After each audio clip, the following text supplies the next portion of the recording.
কিচ্ছু জানে না, কিচ্ছু বোঝে না, কি মায়া চোখে, একদম বকা যাবে না এরকম হাব ভাব, কিন্তু জিনিস নষ্ট করার রাজা। এই যে দেখবে আর এই যে আস্তে আস্তে ভদ্র ছেলের মতন ওইখানে গিয়ে শোবে, তারপরে যে পেনটা আস্তে করে ওর মুখে চলে যাবে। আর কি করেছে, এই যে একটা দেয়ালে হ্যাং করে রাখা হতো একটা জিনিস, সেটার অবস্থা এই। হ্যাঁ, ডুগডুগির অবস্থা এই, কিচ্ছু করেনিও, এমন ভাব দেখায়। এই যে দড়ি ব্যাগ ছিঁড়ে এখানে পড়ে রয়েছে, মানে একটুও সুস্থ নেই, কীভাবে জিনিস নষ্ট করবে সব সময় তার চেষ্টা।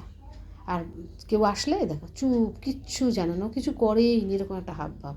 এত দুষ্টু, এত দুষ্টু। চিনি, জিনিসগুলো নষ্ট হলে তো আমাদেরই নষ্ট হবে, এটা তুমি বুঝছো?